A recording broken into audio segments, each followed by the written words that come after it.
the last 2 years, when you look back, is people following an opinion without questioning, without thinking, without making the effort. And I had 1,500 girls earlier this month in June of 2022. So I went from 100 to 1,500 in literally about 10 years.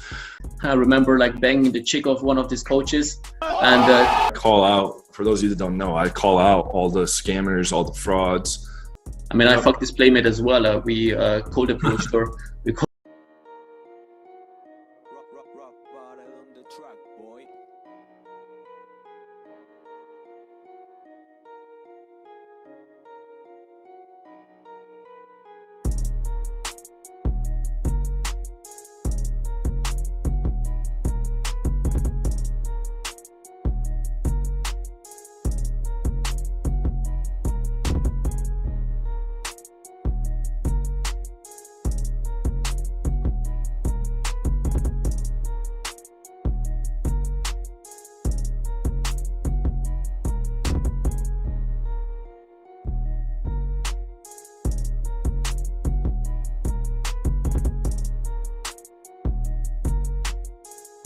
Yo, what's up guys? This is Pat from Real Intentions, and today we have a special guest here, John from John Anthony Lifestyle. We did a pretty good video, formal video roasting RSD Max, or better, giving objective standpoints, and now we're here together to talk about game as well. Of course, not only roasting people. I mean, many coaches probably now, as they saw this guy leaving already the video, so they won't want to get roasted here, don't want to hear the names dropped. But nevertheless, it's a pleasure meeting you, and tell the guys a little bit about you, probably the guys, especially from the German-speaking area, who might not know you, who you are. Yeah, so I got into the game, into formal game in 2009. I started off using mystery method, and I ended up breaking my first 100 girls, hitting the 100 girl mark in June 2012. And that's when I kind of really started systematizing the whole thing, connecting with other top guys in the community to really strengthen different parts of the system. And over the next 10 years, from 2012 until the current day, it was just kind of an evolutionary optimization process. And it kind of, my results curve followed an exponential trend. And so I ended up hitting 1,000 girls in December 2018. And I hit 1,500 girls earlier this month in June of 2022. So I went from 100 to 1,500 in literally about 10 years. And so I come from a background of, I used to be a systems engineer for Lockheed Martin working on defense work. I used to be a computer programmer, so I think very algorithmically in terms of flow charts and stuff. I used to play poker professionally, so I'm very good at optimizing skill games. So the big difference that I bring to the table is I have a very systematic, kind of procedural, methodical approach. So it's pretty much practical and not some boo-boo talk or... Yeah, everything's extremely straightforward and practical and focused on efficiency, effectiveness, and the optimal strategy. So to take a virgin and get him to do 100 girls in his first year, nobody's really doing that. But with my stuff, it's possible because they're just leveraging 15 years of optimization. I will drop everything down in the comments, or just to give a brief shout out where people can find you. Just let them know. Yeah, you guys can check me out on YouTube at John Anthony Lifestyle. And our main program, it's platinumdatingsystem.com. If you go to platinumdatingsystem.com, you can book a free 30-minute call and we'll go over the whole 8-week program. Thanks for joining, for accepting the invitation. I was really looking forward for this. Finally, we could set it up back and forth on WhatsApp. And I received many critics for this actually. Like when I dropped it and announced it, people came and wrote me, "Oh, why are you doing this? He's like a piece of shit, blah, blah, he's a dork," whatever. So on and so forth. And what I said to those people, and what you can pretty much see the last 2 years, especially the last 2 years when you look back, is people following an opinion without questioning, without thinking, without making the effort, because they're too fucking lazy to just do their research. And I was like, This guy didn't do any harm to me. I'm always coming from a neutral standpoint. That's how I was taught from my parents. I always come from a neutral standpoint, and then I make myself an own opinion, you know. I give people the chance. And this is the same with like people like who are mobbing you in school, for example. I was one of the victims back in the days that people jump on a train because they don't want to get, how how do you say, they don't want to get mobbed themselves. They don't want to make themselves put into the situation of being the victim. So they're following, of course, the mass, the majority. And I was always thought to be a truth-seeking person, to back up people who are weak or cannot stand up for themselves. And so I did, and that's made me like my high school years hell.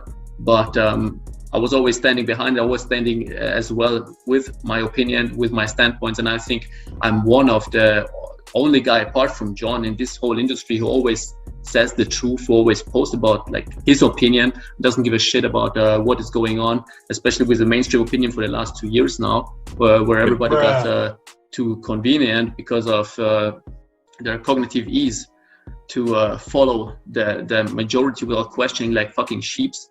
And I didn't care. Do I lose potential clients? Did John lose potential clients? Probably yes, but we don't care, you know, and truth has to be said out there. And I think, that's why I wanted you to have you on this channel. And I saw you have, I see you have like new tattoos as well. Like I made as well, like 2 on the dead fish, go with the flow. Oh, nice. And, you has as well, like last time you had only the Thor hammer, right? And now I have I just had the Thor hammer. Now I have an Odin here, a Raven. So that one, on your left hand, it's new, right? These are the new ones. Yeah, this is like a Spartan with a skull underneath. And I have just a random chick from the internet there. I'm about to, in 2 weeks, put DDD for 500, Roman numeral. Yeah, I heard that yesterday, yeah. But yeah, there's like a Valkyrie here, a fucking boat. And as long as you don't make any PlayStation controller like buttons on your fingers, I'm good with that. just don't.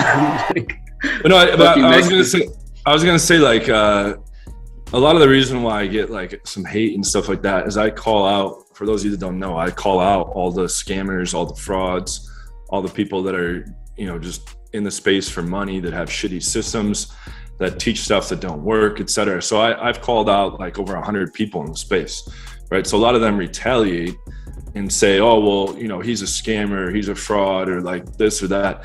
But, and I just addressed this on my live yesterday on my channel, there's zero evidence of me ever lying or faking anything, you know, regarding game, or ever scamming or in any kind of way. There's zero evidence. There never will be any real evidence because I'm not doing any of that stuff. But people will make those claims, and I actually have multiple active lawsuits against people in the space right now for defaming my name and slandering me and saying false statements of fact. So it comes to the territory, you know, that of course, when you call these people out by name, you know, and I do it in a very brutal way, like, you know, very explicit way, they want to discredit, you know, my reputation or discredit my skills or whatever. But I have the most backup for my own results and the results of my clients than anyone in the space, right? And all these people that retaliate and try to talk shit, they don't have any evidence of me scamming. I mean, they can make those claims and I can sue them, but you know, they can't back any of that stuff up. So it just comes to the territory, like you said, like. I mean, it's much of ass licking as well in this industry. People don't even like what I see, like some coaches, they don't even like each other, but publicly they're ass licking each other. So they, in return, they get like a win-win situation, basically, you know. And sales. And I mean that's how it is, and it's good that somebody calls this shit out, because I'm fed up with this as well. Like, every new day, people or coaches are popping out of nowhere. This is becoming coach, that guy's becoming coach. Yeah. There are, as I said in our first video, there are more coaches than players in this field.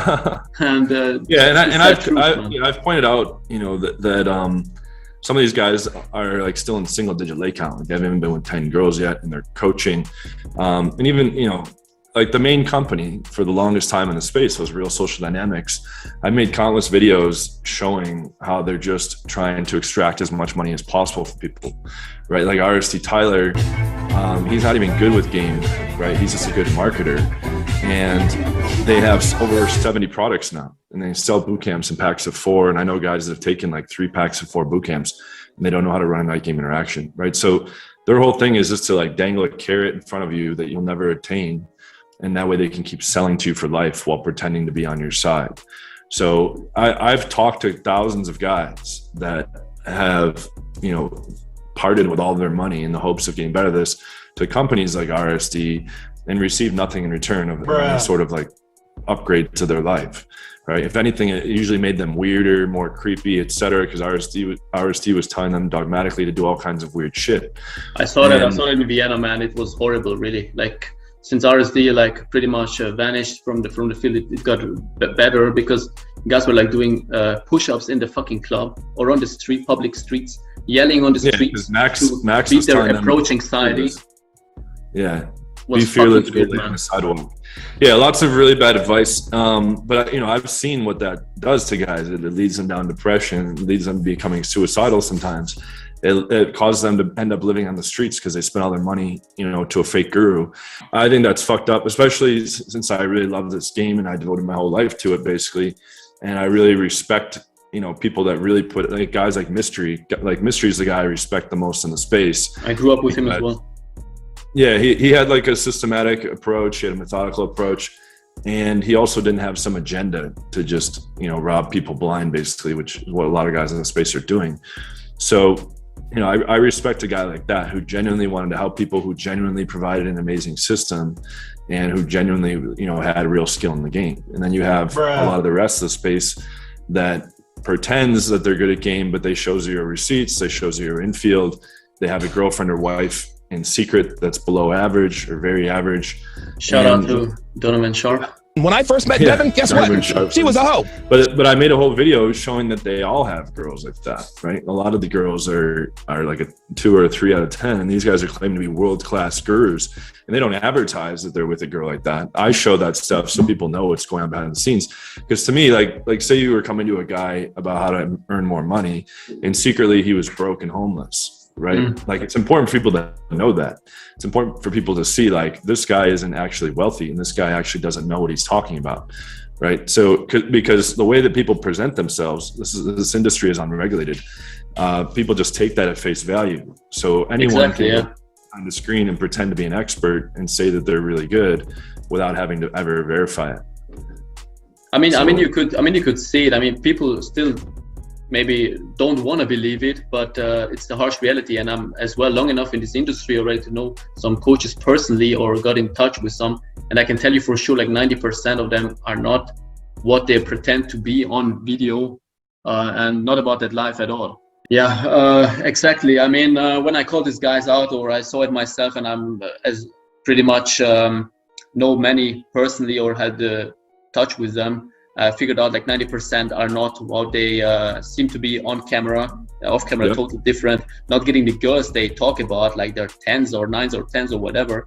And when I was sitting back in the days in my child room as a teenager and I was watching Mystery's pickup artist on MTV, I was thinking about, and for me, like a pickup artist, or for me, like somebody who is good with women has always been somebody who really is getting those hot girls, those playmates, those models, those kind of girls, And years later, when I got into this industry, I see those guys or coaches with the harsh reality that they're getting drunk backpackers, and they have to do game on them to get those fucking drunk backpack tourist girls to bang them, And this is not absolutely what, for me personally, game was about or why I got into game. I mean, I was always too shy to talk to girls. I had never any, like, I got into game basically because I had no girl. Most of there are always like two ways, like guys who come into game because they got left by their girlfriend and guys who never had girls before. And the first thing I think what I Googled was back in the days, questions to ask a girl. And there was this like 100 questions to ask a girl. And I was printing it out, answering those, like if I would be a girl, like what would be the follow-up? I made a whole system, like try to build a conversation, like question number 1, oh no, this question is too harsh, this comes for the second date, let's go with this question, then third question, and then like making answers somehow and trying to build a conversation. And I had it on my first date, actually, the girl who became my girlfriend. I went on this date and I had this paper in my pocket, so I didn't run out of things to say because I started like bombarding the girl with like 10 questions in a row, like question. And then suddenly the conversation got pretty much flat. And I was like, oh shit, now the girl doesn't say anything. What should I do? And I excused myself to the toilet. I went to take a piss basically. The toilet was full. I pull out my big paper full of questions. The guy was like looking at me like if I'm stupid. They're like, hey, do you want to piss? No, man, like thanks. Just reading the next questions, and then I went back and bombarded again with questions. So that was the start for me, how I started with this shit. And, that's an interesting story because it's important to note that everyone has a strategy, right? I always make this point because some people say like, oh, game is just manipulation, or like, you don't need game if you're. Everyone is doing game on some level. Okay, we can just define game as like your strategy. Like if a guy knows nothing about like the pickup community or the seduction community or anything, or about any real strategy, he still has a plan. It's going to be, I'll be a very bad one, but he still has a plan for what he's going to say when he walks up, how he's going to get the action forward, what is he going to do if it stalls out, how is he going to get her number, what is he going to text her, what is he going to do on the date, how is he going to set up the date, is he going to confirm the plans so that increase and as you said, like you started learning that, okay, if I do this I get a better result, if I do this I get a better result. So everyone's doing that. The problem is that most guys' strategies are just very bad. And also like guys that are actively trying to get better at this and going to people on YouTube or all these like coaches that I put in heavy quotes because a lot of these guys are not qualified, most of them actually, they're getting led in the wrong direction. They think that just because someone on YouTube tells them this is a good strategy, they think that that's going to help them a lot. But if that person's not showing you any proof of their results or any proof of the results of their clients, good luck, right? And so they often don't have any practical advice at all. They have like what I see on Facebook as well, like this fucking long posts, basically some inner game woo-woo concept, YouTube videos like 1 hour long, no concept, no practical advice at all. That's how ours. Nothing there actually. It's nothing there. And every guy has his strategy, even though they maybe don't have the terminology. My best example, for example, is my brother. Call it my little brother, but he's like just 2 years younger than me. He has no clue about what LMR is or what AMOG or whatever. But he has a strategy. He comes to me often and says, "Hey, Pat, I'm like doing like this, and then I'm just taking her home." And he uses he uses his own terminology or like simple things, but he has a strategy as well. And I mean, it works like even better than with most coaches. I mean, his fuck buddy is now a playmate, a Brazilian one, two times playmate of the month. So this is he's better than most coaches out there actually. Or even though he's not even into games, not even interested. I mean, I fucked this playmate as well. We cold approached her. We cold approached her, like fucked her not together, but he was first and then I was second. We were like fighting because it was a cold approach basically from the street. So no social media, no fucking Instagram. I don't even have Instagram. No social circle, nothing. Just pure cold approach. Like this is the real like chess. It's the king's game basically. And speaking about chess, we both have chess background. I heard you have as well.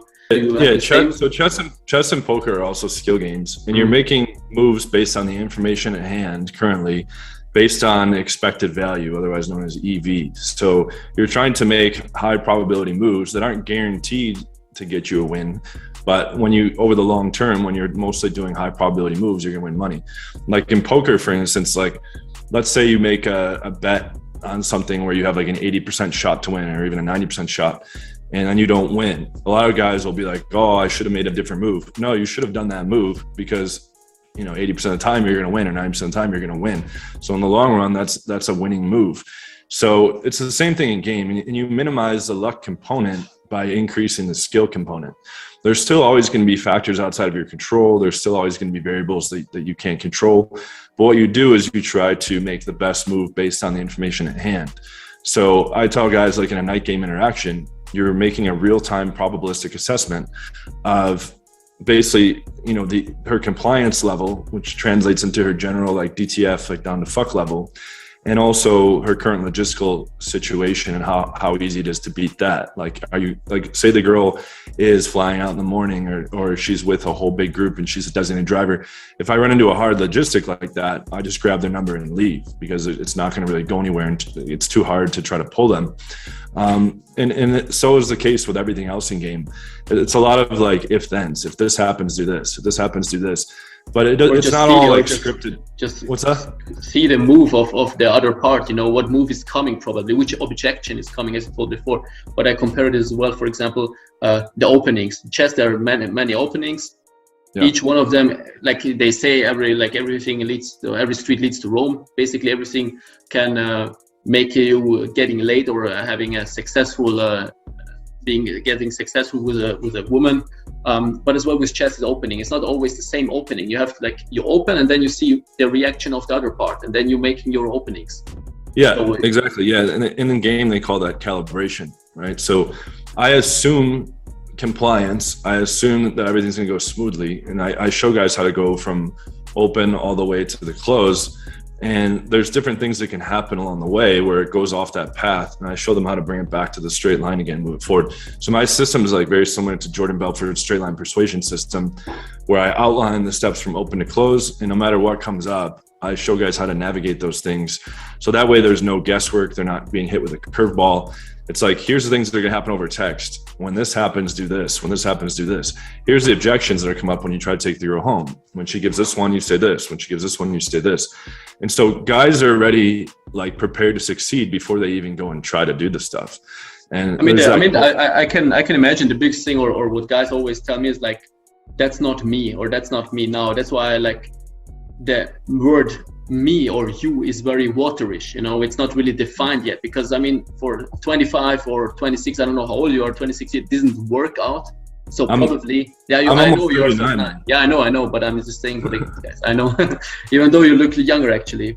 No, but I'm 31 as well. But for example, it didn't work out for you for 25 years. That's why you have to change something on being yourself, and this yourself becomes yourself if you just practicing of what a good coach tells you, and then getting yourself. And that's what I did as well when I started to learn game. I saw some concepts, and I was pretty from the start it was pretty clear for me, okay, this doesn't work for me, probably I have to change this here, I have to change there, turning some little wheels, but at the end the concept stays the same, but just changing a little wheels here and there, so it becomes more of this is my persona, this is my trait, or of how I say things, for example. But the whole context stood the same basically, and that's how you become kind of natural, because it's you don't have to think about it, you don't have to, when the conversation flows, it becomes I have automatic. to make a trick, or I have to do a technique here, but because it's getting automatic, it becomes you actually.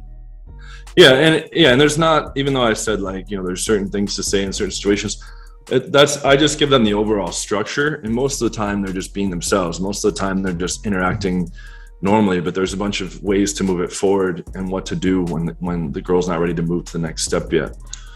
So and I think as well this and this was a question, the lifelong question about the first topic is how to beat AA, approach anxiety. And I think of what you said already, guys are struggling, they have approach anxiety. Why you have approach anxiety? I have approach anxiety still as well, because it's normal, it's natural, I'm a human, If I would be a fucking robot or a sociopath, of course I would have no approach anxiety. But if you see a hot girl, not a fucking granny, or somebody not even interested in, you don't have approach anxiety, of course. But if you see a really hot girl, you have approach anxiety. You have this sparkles and inside, something is, and this is a good feeling as well. And I think every sportsman out there, fucking every LeBron James, every Michael Jordan, everybody has it, when you're facing an important game out there. But it's about converting this fear and turning it around. Yep. Yeah. Mystery. Real quick. Mystery says we're getting that fear evolutionarily, because in tribal times, if you were to approach a girl that was taken, you could be killed, and if she rejected you, you may never reproduce because other people would find out. So there was this real kind of risk, and it's activating the fight or flight response, right? So you feel this adrenaline and all these different things. But I like Mystery's explanation, because he says just treat it like a pebble in your shoe.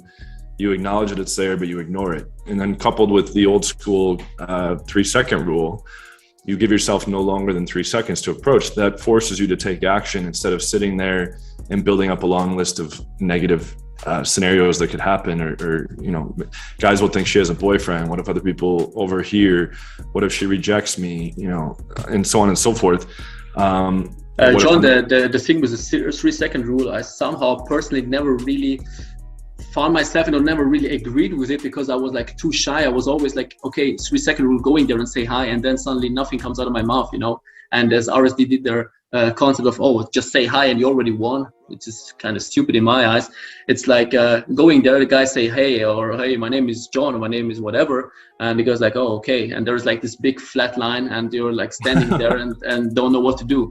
But for me, like when I started, for me it was always like I did with chess as well. I found myself made up myself an opening, which was like I bring my opener, then I sometimes I just sat there with a paper at home and was just writing down opener, what she could probably like react to it, what possible answer she can give me to this. And like there are percentages, for example, hey, you're like, 90% probably she says this, then maybe there's always a small percentage, because we're human beings, of okay, this answer I never heard before, but the next time I know it better. But I made myself kind of this opener, which is like 3-4 sentences, which got me into a conversation, into a smooth conversation from the start. So I was always doing it this way, actually.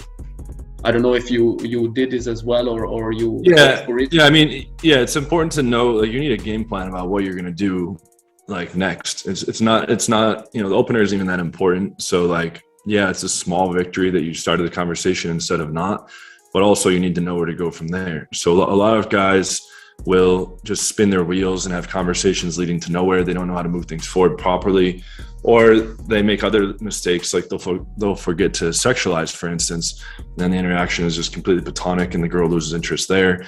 So there's strategies, and it's not necessarily you need like a whole set of lines in advance. There's like old school game was like be prepared with routine stacks and so on and so forth, where you memorize stories that are not even your own. Guys don't even need to do that. What they need to do is make sure that they're multi-threading the conversation so they don't run out of things to say. So just starting a whole bunch of new conversational topics. Like I'll be commenting about their appearance. I'll have a thread with sexualization. I'll have a thread with logistics, finding out logistical information, a thread with framing the idea that we're going to go hang out after this. And then there's like here and there a little bit of getting to know you questions, typical interview mode type questions that everyone says stay away from, but it's a normal part of interacting. So I'll still ask the girl like what she does for work, what area does she live in, this and that. But I'll also be like flirting and making sexual innuendos whenever I can, so that it's a non-platonic conversation. So you can have like an overall game plan of how to move things forward and how you're going to frame it so you get the number and set up a date later. And that's where all these elements are game related, right? Just going in and doing whatever is just think about going and doing whatever in poker or chess. You're going to be making a lot of mistakes and a lot of wrong moves, and those mistakes compound, right? So if you, there's a system behind everything. There will be the same things you will face, the same objections will come, the same, hey, sorry, I have to go, my girlfriends are here, I have to go back to them, or I'm not doing this on the first date, blah, blah, blah. Always the same stuff, always the same shit. And there's always a system and a concept behind everything, Mm-hmm. I mean, the love of games as well, that you're dealing with human beings, and it's often different things, but that's somehow that's why I love it, that's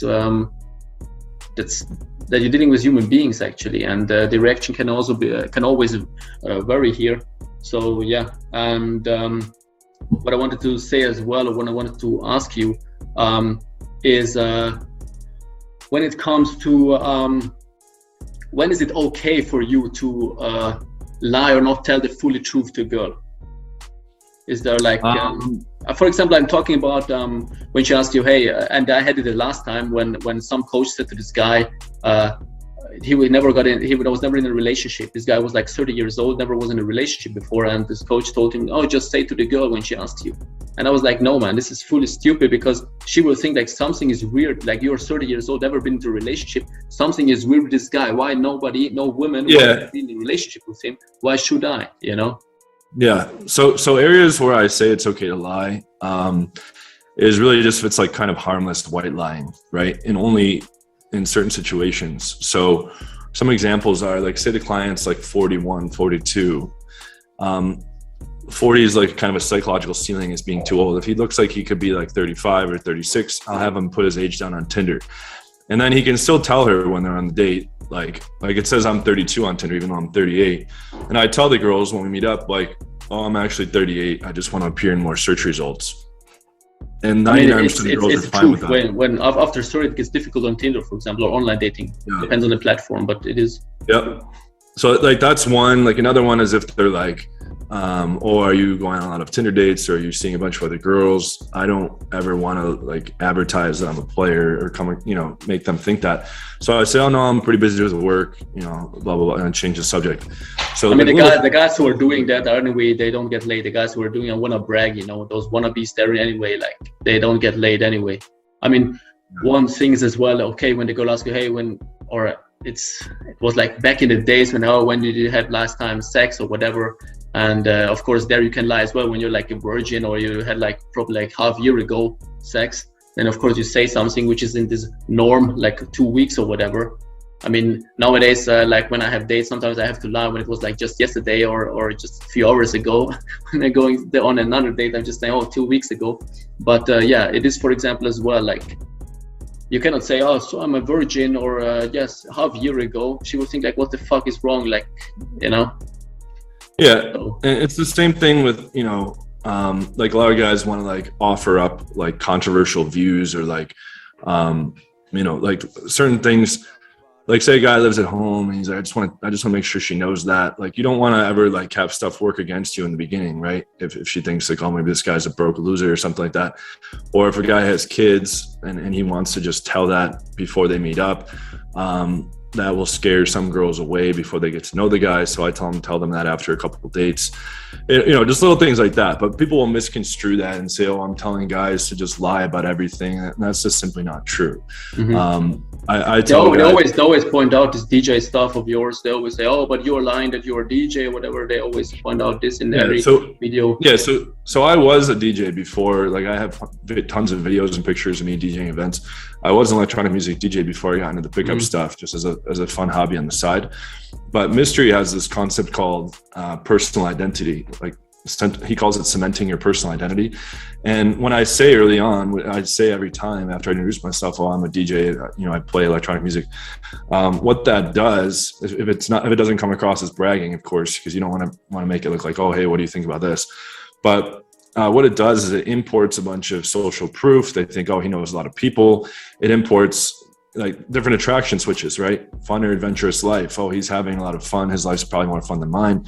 He probably has access to a lot of women. So it's like pre-selection. So what that does is it gives you a big advantage early on, because when you first walk up, like she's going to judge your body language, your eye contact, your tonality, that kind of stuff. You're going to make a first impression. But then when you import an identity, like say a guy's a computer programmer, he can say, oh, hey, blah, blah, I'm so-and-so. I lead a tech team for whatever. What do you do? Then she's going to say, oh, that sounds cool. That sounds impressive. And women respond to high value. So this demonstration of higher value concept, I think, is still very important, even though it got kind of downplayed a lot in the community. Yeah. Or if the guys do it the wrong way, always of bragging or like, oh, yeah. I'm just... Yeah, but you have to like, for example, like when you have like, and I had a student of mine, his was like a law student and part-time German teacher. What did he say to the girls? Of course, I'm a student. I said, man, like, look, you are like part-time teacher. Yeah, but I'm doing this part-time. I said, yeah, you're still a German teacher and you're a law student. When you're approaching, for example, they approach this MILF, what do you think a grown woman want to have in a guy? She wants to be, and every woman, she want to feel this secureness. She wants to feel like, this guy has a job, he's settled somehow. So I said, tell her you're a German, you're a teacher. And not only, it doesn't, like, you don't say, oh, I'm a DJ or I'm a teaacher, whatever, but tell it in a vocabulary of a female, what I said to him, for example, is, what do you do? And I said, oh, I'm the second most hated job on earth. And she got curious. Oh, tell me. It went up, and they said, and I worded it into what did I say to him? I said, I'm helping families and children coming from war or work or crisis situations to integrate themselves here in this country and giving them a future by teaching them German. Now this sounds attractive, this sounds completely different as you walk up to a woman and she asks what they're doing. Oh, I'm a teacher. Like you would hate your fucking job. I did it one time just as a joke when this girl put in a club. She was from a rich family, like she was driving the Porsche from her father, and she asked me what I'm doing. The guys were like bragging as well, and she asked me what I'm doing. I said, I'm working at McDonald's. It's the biggest it's so fucking cool. I have to work now. I have to say, oh, I have to work now. She asked me, are you a stripper or whatever? I said, no, my shift is starting now. I have to grill some burgers. I have to get everything done, and I can eat as much as I want. She was like, oh, come, let me drive you there. I want to get as well something to eat. I was like, played this like, but this is when you really stand behind of what you say, or what you like, you like what you're doing, you know? Yeah. Yes. I tell guys to, you know, take whatever they have, they bring to the table. Like when I write guys' bios for them for Tinder, I have them send me cool experiences, interests, hobbies, and skills. And usually some people have unique traits or unique things that they bring to the table, or cool shit they don't even know about.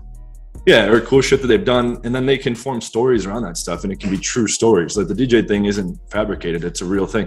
The only thing that's fabricated about that is I say that I still do it, and I actually will like play around the house and stuff for fun, but I'm not playing at clubs anymore, right? But I have a SoundCloud, I have mixes, like, you know, it's not just like fully made up as a lot of people think. So it's also not like the cornerstone of the game or anything. Like they think like, oh, his whole system's predicated on lying about this DJ. It's not a lie, and that's just one little piece that imports a bunch of stuff about you because you're just a big question mark. It's the same thing with pre-selection, the pre-selection attraction switch. Like when I bring my girl out in Brazil and she looks really hot at the club, we go up to the hottest girls in the club and they're super receptive to me and to her because she's already short-circuited their whole approval process, because since she approves of me and she's an attractive female, that saves them the time and the effort to do that. And also I'm safe and they can feel comfortable going back with us because she's basically vetted me. So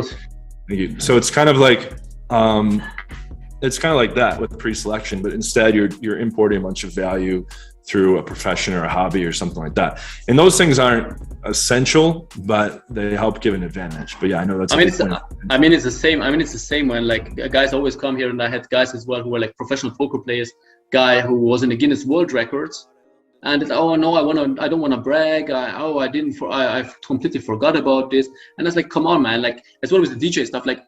Well, and especially like I see those fucking thoughts on like Fresh and Fit sometimes. Like just watch this, the guys for like when you roast them, watch this shit. I cannot hold this longer than 10 seconds because these chicks annoy me so much, and they're like really low class fucking Instagram whores.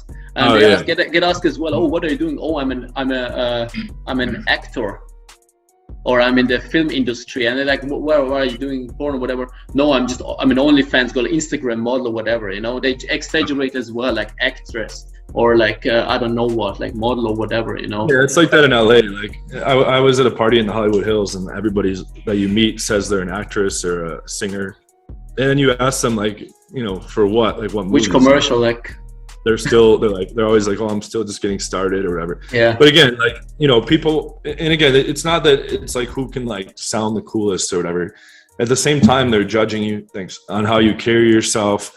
Like, do you have like a backbone? Like, you know, is the guy a pussy or not? Like I have multiple videos on my channel about, you know, how a girl or a guy, you can like size up if someone's like a pussy or not, quote unquote, within like half a second. Like, and you don't even need to hear them speak or hear them interact. Like, just the way they're carrying themselves. Like I'll be at a shopping mall with my chick, or I've done this with other girls in the past, and I'll be like, you know, which guy looks like a pussy? If the guy's like looking unsure of himself, like having trouble making strong eye contact, you know, not standing up straight. There's all these little subtle body language cues, and especially when you're interacting with them, you can pick up a lot more. And most of communication is nonverbal anyways.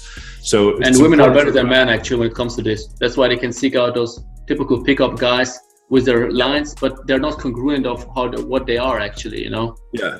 So yeah, good game is about being congruent with the way that you're presenting yourself. So if you're presenting yourself as like some alter ego to try to impress the girl or be the funny guy, the clever guy, or the, you know, intelligent guy, or whatever, they can see through that very quickly. And it signals to them, this guy's not behaving authentically with who he is. That must mean he's low value and he's trying to compensate and be someone that he's not so that I like him, right? And the guy thinks that that's working, but instead the girls see right through it. They're very perceptive with these things, and it's going to cause them to not see that guy's high value and not trust him very much and lose interest pretty quickly. Last question is here, and this is again a misconception I think in this industry, is showing a vulnerability towards a girl? What do you think? What do you agree? Do you disagree? I think it's totally fine, as long as the guy isn't being like a huge pussy, or like, you know, for lack of better ways to describe this, like a huge bitch or whatever, where he's like always being overly emotional and stuff.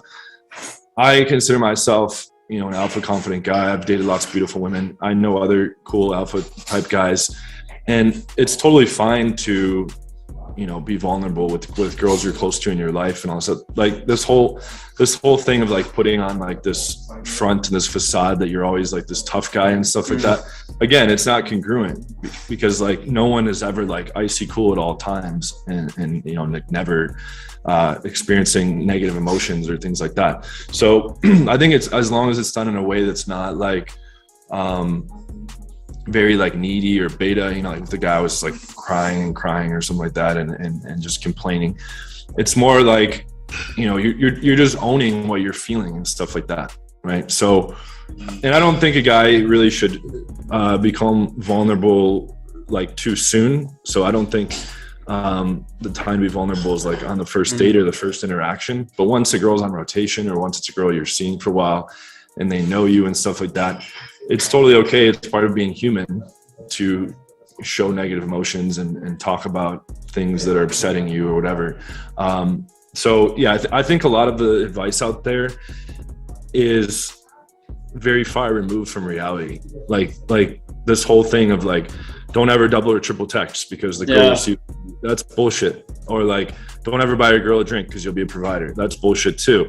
It's like, as long as you're not like buying her everything and like bending over backwards to like get her whatever you can, that's like the other extreme. But it depends as well, like when you do certain things, you know, and being, for example, vulnerable here as well. It depends how you project yourself, how you come along. When I for example, come along often as this bad boy or asshole type of guy towards the girl, and then I'm opening up for her, and I'm showing, oh, I only open up for you. You're the kind of the one I can be myself, and they get like really touched. And I remember the perfect example was this Russian porn star in Budapest approached her as well in front of a bar, and then I got to know her, and then I had interaction with her, and then I opened up and I showed some like from my childhood stories. I used to be that kind of child, that type, and then, oh God, never somebody ever, I didn't think that of you, and you come along not like this at all. And I was like, hey babe, I never said this to anyone before, and I can only I think I can really open up myself in front of you and stuff like that. And we got really like, she became like, she invited me to her place numerous times. She was even ready to quit her job, like for 6 months we have like touch. So this was like, actually, this helped me really getting her in emotional touch, you know, and Budapest and Vienna to really have this or have this how do you say, relationship, you know, this long distance relationship kind of thing. Yep. And it depends as well when you open up, or what are you, how you project yourself, how you come along. Like once she knows like who you are at the core and stuff like that, I think then it's okay to, you know, be more vulnerable or open up in certain situations, right? But there's a far difference between that and a guy that's like always being emotional and always being, you know, all like kind of type thing. That can be unattractive in the latter case if it's like too much. But yeah, I mean, I really do think a lot of guys get it wrong with these hard rules about like, you can't text first, you can't double text, you can't buy a girl a drink. Guys even in the red pill space, they even take it so far as, oh, you can't approach, you need to wait until they're staring at you. Yeah, choose the signals, baby. It's stupid, right? And the same thing with like never be vulnerable. That kind of stuff can sound good in theory, but in practice, it's really stupid because the girls see through that. Like the girl's not gonna be like, wow, this guy's just like always icy cool and never gets upset. Like it's gonna look like he's like fronting instead of that. So a lot of that advice actually works against guys, but they don't know any better because they don't have any experience with chicks, right? Or not much experience. I mean, not even the guys who give you this kind of concepts have an experience with girls. You never see them. You see them in their fucking basements without any chicks. You never saw any proof or any girls around them anyway. Yep. And they're like talking and because they have like so many subscribers, so many followers, good video edits, probably. Yep.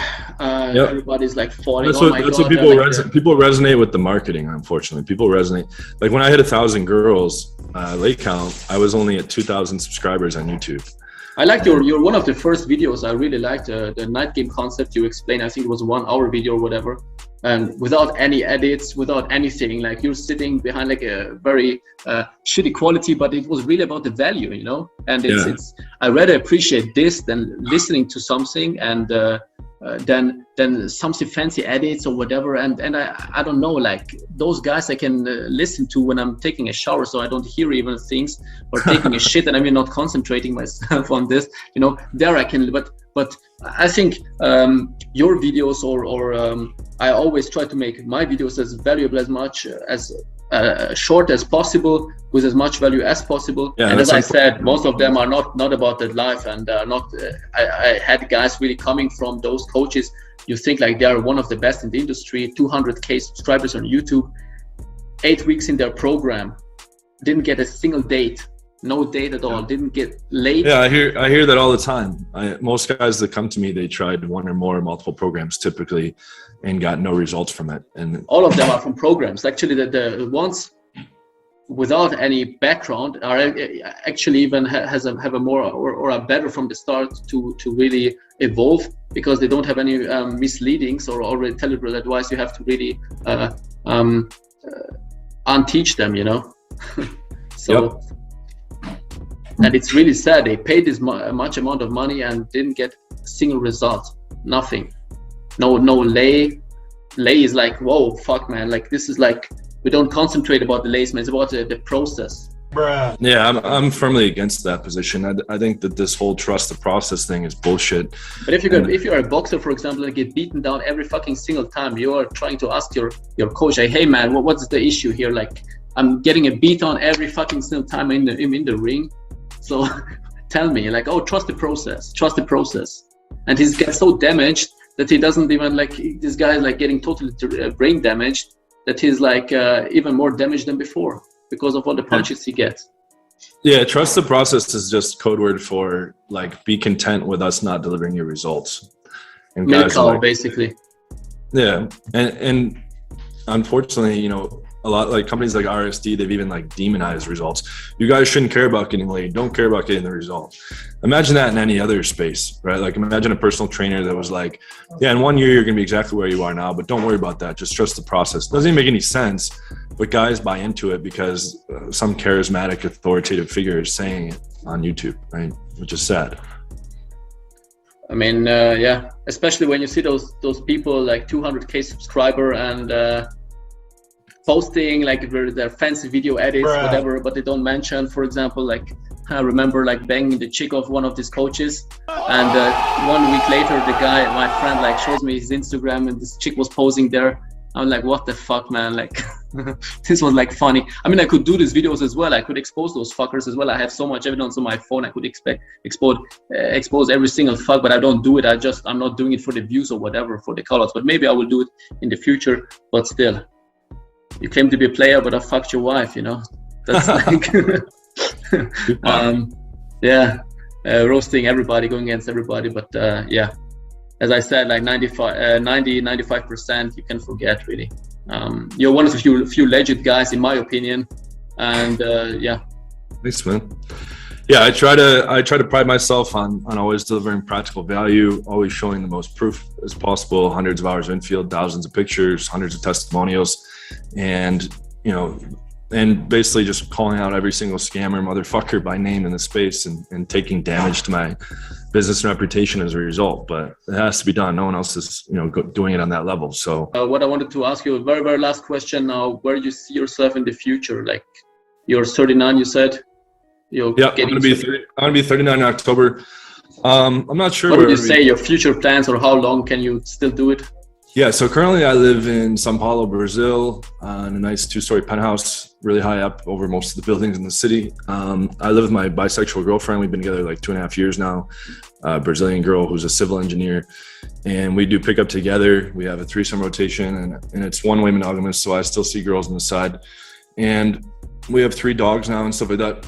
So I'm not really going hard at like bumping lay count numbers. Like at the time of this recording, I'm at 1,509 lay count. But I think I love the game. I don't think I'll ever like retire. I think I'll always continue to teach this and try to evolve it and practice game myself.